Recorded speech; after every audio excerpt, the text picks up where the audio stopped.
Congress party ఇచ్చిన హామీ మేరకు రైతులకు బేషరతుగా రుణమాఫీ చేయాలని రంగారెడ్డి జిల్లా టీఆర్ఎస్ పార్టీ జిల్లా అధ్యక్షులు మంచిరెడ్డి కిషన్ రెడ్డి డిమాండ్ చేశారు.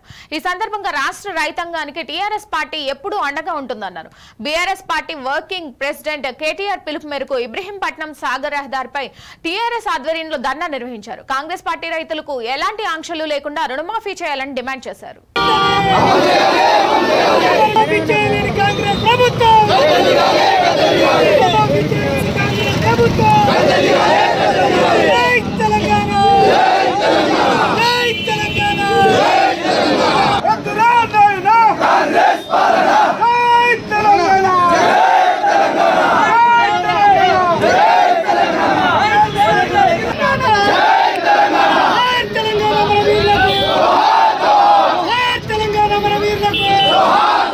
ముఖ్యమంత్రి రేవంత్ రెడ్డి గారు మాట ఇచ్చిన ప్రకారంగా రైతాంగానికి డిసెంబర్ 9వ తారీఖు నాడే రుణమాఫీ చేస్తానని రైతులకు మాట ఇచ్చి మాట తప్పిదం చేసి రైతులకు మోసం చేసినటువంటి ఘనత రేవంత్ రెడ్డికి దక్కింది. ఆనాడు 40,000 కోట్ల రూపాయలు మాఫీ చేస్తామని చెప్పేసి రైతాంగానికి మాట ఇచ్చిన ప్రకారంగా క్యాబినెట్లో 31,000 ఇస్తామని చెప్పేసి బడ్జెట్లో 26,000 కోట్ల రూపాయలు పెట్టడం, మళ్ళీ శాంక్షన్ ఇచ్చినటువంటి మొదటి విడత, రెండో విడత, మూడో విడత కలిసి 17,000 కోట్ల రూపాయలు ఇవ్వడం జరిగింది. ఆ 17,000 కోట్ల రూపాయలలో కూడా మొన్న మంత్రి గారు చెప్తా ఉన్నారు 7,000 కోట్ల రూపాయల వరకే మేము రుణమాఫీ డబ్బు చెల్లించాం, ఇంకా 17,000 కోట్ల రూపాయలు చెల్లించాలని చెప్పేసి చెప్పడం జరుగుతూ ఉంది. ఈ దగాకోరు రాష్ట్రంలో కాంగ్రెస్ ప్రభుత్వం చేసినటువంటి యొక్క వాగ్దానాలతోటి ఏ ఒక్క వాగ్దానం కూడా ఇవ్వనటువంటి పరిస్థితి. ఇవాళ అందుకనే నిరసనగా రైతాంగం కోసం ఇవాళ బీఆర్ఎస్ ప్రభుత్వం ఆనాడు ఇచ్చినటువంటి ప్రకారంగా ఎప్పుడైనా కానీ ప్రతి రైతుకి ఇవ్వడం జరిగింది. మరి ఈనాడు బీఆర్ఎస్ పార్టీ నిరసన వ్యక్తం చేస్తూ తెలంగాణ వ్యాప్తంగా రైతాంగం నిరసనలు తెలుపుతా ఉన్నటువంటి పరిస్థితి ఏర్పడ్డది అని చెప్పి కూడా తెలియజేస్తా ఉన్నాను. ఎన్టీఆర్ జిల్లా ఇబ్రహీంపట్నంలో సెంటు స్థలాలను పరిశీలించిన మంత్రి కొలుసు పార్థసారథి స్థానిక ఎమ్మెల్యే వసంత కృష్ణ ప్రసాద్ తో కలిసి ప్రారంభించారు. ఎన్టీఆర్ కాలనీలో గతంలో 1,602 స్థలాలకు గాను 1,406 మంది లబ్ధిదారులకు స్థలం కేటాయించినట్లు తెలిపారు. ప్రస్తుతం 320 మంది లబ్ధిదారులు ఇల్లు కట్టుకుని నివసిస్తున్నారన్నారు. ఎన్టీఆర్ కాలనీకి ప్రధాన అర్హులను త్వరలోనే నిర్ణయిస్తామని స్థానిక ఎమ్మెల్యే వసంత కృష్ణ ప్రసాద్ అన్నారు. అంటే ఎన్ని 3-4 అడుగులు ఉంది, 5 అడుగులు ఉంది, గ్యాప్ 4 అడుగులు కలిసి వస్తుంది. ఇద్దరికి 2 అడుగులు కలిసి వస్తుంది. కాంపౌండ్ వాళ్ళు కట్టుకోవాలనుకోండి, ఇక్కడ కట్టుకుంటాం.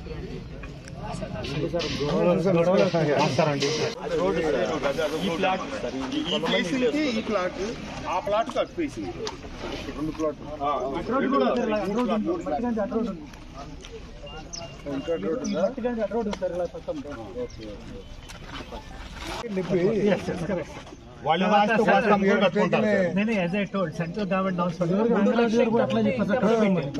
లక్షలు అయితే నెలకి 25,000 కదా.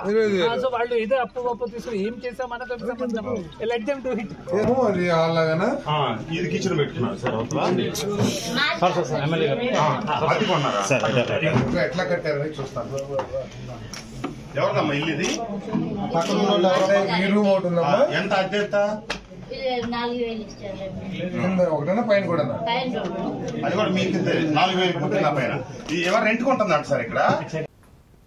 కొమరంభీం ఆసిఫాబాద్ జిల్లా జైనూర్ మండల కేంద్రంలో బీఆర్ఎస్ నేత కేటీఆర్ పిలుపు మేరకు మండల అధ్యక్షుడు ఇంతియాజ్ ఖాన్ ఆధ్వర్యంలో ధర్నా చేపట్టారు. సీఎం డౌన్ డౌన్ అంటూ నినాదాలు చేశారు. కాంగ్రెస్ ప్రభుత్వం ఎలాంటి ఆంక్షలు లేకుండా రుణమాఫీ చేయాలని డిమాండ్ చేశారు. లేని పక్షంలో సీఎం రేవంత్ రెడ్డి తన పదవిని రాజీనామా చేయాలన్నారు. ఈ కార్యక్రమంలో బీఆర్ఎస్ నాయకులు తదితరులు పాల్గొన్నారు.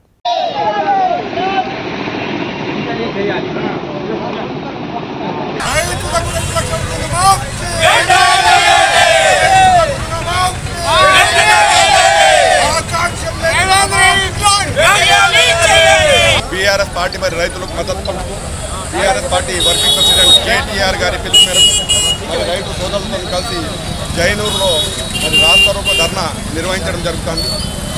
మరి నిజంగా చెప్పాలంటే గతంలో కేసీఆర్ గారు 1,00,000 రూపాయలు రుణమాఫీ చేస్తే ఈరోజు వెళ్ళి మీరు 2 లక్షల రూపాయలు తీసుకోండి, మా ప్రభుత్వం వచ్చిన వెంటనే 2 లక్షల రూపాయలు రుణమాఫీ చేస్తామన్న ఈ సీఎం రాత్రి ఒకటి మాట పగలొక మాట చెప్తున్నాడు. మరి ఈరోజు ఎన్నో అడ్డంకులు, ఎన్నో మరి ఈ రేషన్ కార్డు ఉన్న వారికి ఇస్తాం, మరి ఐటీ వాళ్ళకు ఇయ్యం, వీళ్ళకి ఇయ్యమని ఆంక్షలు పెడుతున్నాడు. మా డిమాండ్ ఏంటంటే ఈరోజు బీఆర్ఎస్ పార్టీ తరఫున రైతులకు నువ్వు చెప్పిన విధంగానే 2 లక్షల రూపాయలు ఆంక్షలు లేని విధంగా మీరు ప్రతి రైతుకు ఇవ్వాలి. పరకాల ప్రభుత్వ పాలిటెక్నిక్ కళాశాలలో పరకాల ఎమ్మెల్యే రేవూరి ప్రకాష్ రెడ్డి ఆకస్మిక తనిఖీలు నిర్వహించారు. కళాశాల యాజమాన్యంతో వివిధ అంశాలపై చర్చించారు.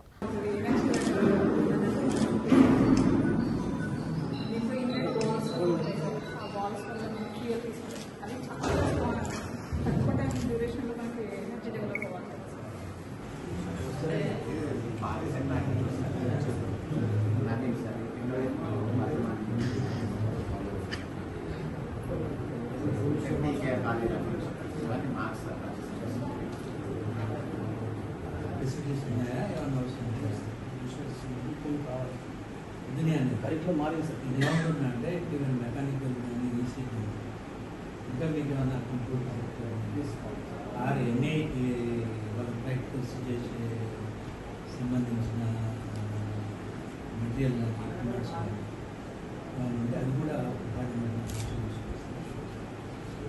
దీన్ని కొంచెం ఫుల్ ప్రెడ్యూస్ చేయాలి. యాక్చువల్గా నేను MG university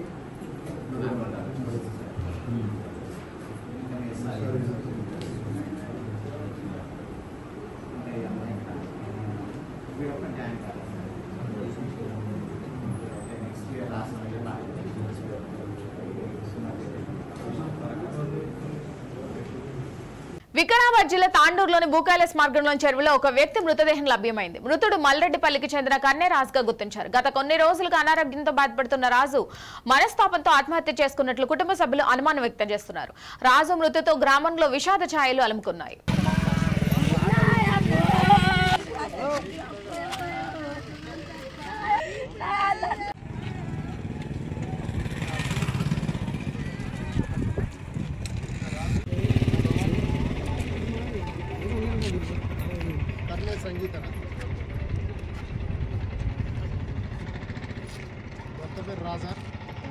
Basara railway station ఆవరణలో కోతుల బెడద ఎక్కువైంది. కోతులు ప్రయాణికుల దగ్గర తినుబండారును లాక్కునేందుకు మీదికి వస్తున్నాయి. దీంతో ప్రయాణికులు భయాందోళనలో చెందుతున్నారు. వందల సంఖ్యలో రోజు వచ్చే ప్రయాణికుల ఇబ్బందులను అధికారులు పట్టించుకోవడం లేదని ఆవేదన వ్యక్తం చేస్తున్నారు. రైల్వే ఉన్నతాధికారులు ప్లాట్ఫామ్ మరమ్మతులు చేయడంతో పాటు కోతుల బెడద నుంచి కాపాడాలని ప్రయాణికులు కోరుతున్నారు.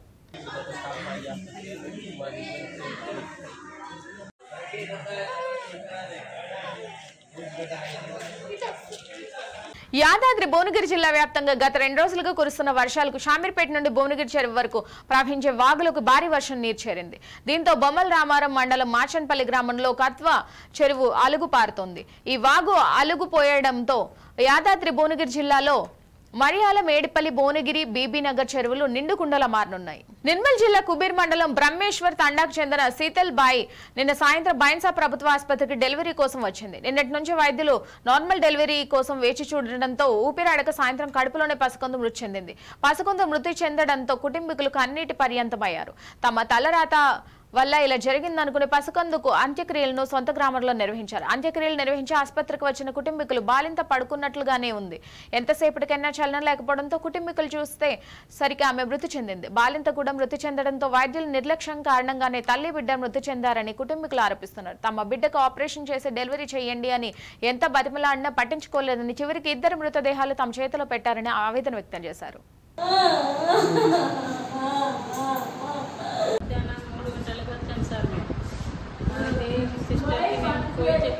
బాగా తక్లీఫ్ చేస్తుంది. అయితే కాలు మొత్తం అంటే ఆ సిస్టర్ నాకు బెదిరించి బయట కొట్టేసి రాత్రి మొత్తం నుంచి నాకు నిద్ర పట్టలేదు అని ఆమె నాకు తిడుతుంది. అది నేను కాలు మొక్కాను, అమ్మ మీరు ఆమె నార్మల్ కాదు ఆపరేషన్ చేసేయండి. అయితే ఏమంటుంది, ముందు ఆపరేషన్ నార్మల్ అయితే ఇప్పుడు ఎందుకు ఆపరేషన్ చేస్తారు మీరు, ఇప్పుడు కూడా నార్మల్గా చేయిస్తాను నేను. అది రాత్రి మొత్తం ఆమె చేయ పెడుతుంది, రాత్రి మొత్తం అంతా. मैं कल 3 बजे आया यहाँ पर एम्बुलेंस में, लाके नहीं कि अंदर एडमिशन कर दिए। करने के बाद नहीं कि अब वो अभी 6 बजे होता, 7 बजे होता, ऐसा हमारे को बोले। नॉर्मली होता, सीजर करने का ज़रूरत नहीं है बोल के बोले। उसके बाद में नहीं कि तो बच्ची नहीं कि अब चिल्लाना रोना वहाँ जगह पे नहीं टिक रही, तो हाउर जाके मैं बोला तो इसका टाइम बोले 11 बजे है, 11 बजे बच्चे हो जाता। 11 बजे भी देखे, 11 बजे के बाद हाउर गए, मैडम क्या होगा बोले तो नहीं कि सुबह होता बोले। तो अब रात तमाम ये पूरा ग्राउंड में नहीं कि बच्चे नहीं कि रोते फिरने लगी, उनको कोई आके देख रहे नहीं। शिष्य ने भी नहीं देखे क्या? नहीं देखे सर, शिष्य ने भी नहीं देखे। जाके बोल रहे तो नहीं कि हमारे को मालूम तुम क्या डॉक्टर है क्या? अच्छा, उनके होने के टाइम पे होते। అనకాపల్లి జిల్లా అచ్యుతాపురం సైజ్లోని ఎసెన్షియా ఫార్మా కంపెనీలో పెను ప్రమాదం జరిగిన విషయం తెలిసిందే. రియాక్టర్ పేలి 17 మంది కార్మికులు చనిపోగా 40 మందికి పైగా గాయపడ్డారు. రియాక్టర్ పేలుడు దాటికి గోడ స్లాబ్ కూలడంతో శిథిలాల కింద పలువురు కార్మికులు చిక్కుకున్నారు. ఘటనా స్థలంలో ఇంకా సహాయ చర్యలు కొనసాగుతున్నాయి. సీఎం చంద్రబాబు నాయుడు ఈ రోజు అచ్యుతాపురం వెళ్లనున్నారు. క్షతగాత్రులు బాధిత కుటుంబాలను ఆయన పరామర్శించనున్నారు. ఈ నేపథ్యంలో మృతుల కుటుంబాలకు అనకాపల్లి జిల్లా కలెక్టర్ భారీగా ఎక్స్గ్రేషియా ప్రకటించారు. ఒక్కొక్క బాధిత కుటుంబానికి ₹1 కోటి చొప్పున కలెక్టర్ హరీందర్ ప్రసాద్ ప్రకటించారు. 41 మంది ఆసుపత్రిలో చికిత్స పొందుతున్నారని, వారికి సైతం పరిహారం అందిస్తామని కలెక్టర్ తెలిపారు. అనకాపల్లి జిల్లా కలెక్టర్ మరియు ఎస్పీ గారితో మాట్లాడి అక్కడ ఉన్న డెడ్ బాడీస్ అన్ని కూడా మనం ఇక్కడ షిఫ్ట్ చేయడం జరిగింది. వాళ్ళకు మనం కోరుతూ ఉన్నాము ఈ విధంగా me please proceed with inquest అని. But they want an assurance కూడా కాంపన్సేషన్ సంబంధించి కమ్యూనికేట్ చేయడం జరిగింది. But they specifically insisted that collector should come and tell. So దాని మేరకు నేను కూడా రావడం జరిగింది. ₹1 కోటి చనిపోయిన ప్రతి కుటుంబ సభ్యులకి వాళ్ళ లీగల్ హ్యాస్కి అందచేయడం జరుగుతుంది. I know it is a very unfortunate incident సంబంధించి పూర్తి వివరాలు కూడా మనము ఫైండ్ అవుట్ చేయడం జరుగుతుంది. ఒక టీమ్ ఆఫ్ ఎక్స్పర్ట్స్ దాన్ని సైట్ని ఇన్స్పెక్ట్ చేసి ఎందువల్ల ఈ ప్రమాదం జరిగింది, ఇటువంటి ప్రమాదం ఫ్యూచర్లో జరగకుండా దీని మీద మనము ఆల్రెడీ టీమ్స్ అనకాపల్లి డిస్ట్రిక్ట్ ద్వారా ఏర్పాటు చేయడం జరిగింది. ఇంతే కాకుండా కొంతమంది బాధితులు కూడా మన దగ్గర ఉన్నారు. Patients are presently in Medicover hospital. అక్కడ వాళ్ళకి తగ్గ ట్రీట్మెంట్స్ మనం ఇవ్వడం జరుగుతుంది. ప్రస్తుతానికి అందరూ కూడా స్టేబుల్గానే ఉన్నారు, ఎటువంటి ఇబ్బంది లేదు. వాళ్ళకి పర్సంటేజ్ ఆఫ్ బర్న్స్ చూస్తే అరౌండ్ 30 to 40% దాకా వాళ్ళకి బర్న్స్ ఉన్నట్టు డాక్టర్స్ తెలిపారు. ఇది కాకుండా ఇంకా కొంతమంది అఫెక్టెడ్ వర్కర్స్ కూడా వివిధ హాస్పిటల్స్లో వాళ్ళు ఉన్నారు. కిమ్స్లో కొంతమంది అనకాపల్లి జిల్లాలోనే ఉన్న హాస్పిటల్స్లో వాళ్ళు అడ్మిట్ చేయడం జరిగింది. వెంటనే అక్కడ మన టీమ్స్ స్పందించి రెవెన్యూ వివిధ సిబ్బందులంతా కూడా స్పందించి వాళ్ళని హాస్పిటల్స్ తరలించడం జరిగింది. రెస్క్యూ అండ్ కంప్లీట్ అయినట్టే అండి. అక్కడ they can comment as of now లేదండి. యాజ్ ఆఫ్ నౌ నాకు తెలిసిన వరకు అందరూ కూడా స్టేబుల్గానే ఉన్నారు. మనము ప్రోగ్నోసిస్ ఎలా ఉంటుందో చెప్పలేము. సారీ, మెడికవర్లో ఎవరైతే ట్రీట్మెంట్ పొందుతున్నారో వాళ్ళు ప్రస్తుతానికి మన స్టేబుల్గానే ఉన్నారు. విషాదకరంగా మనం ఇవి బులెటిన్లోని అప్డేట్స్. మరిన్ని అప్డేట్స్ కోసం చూస్తూనే ఉండండి India now, reflection of truth.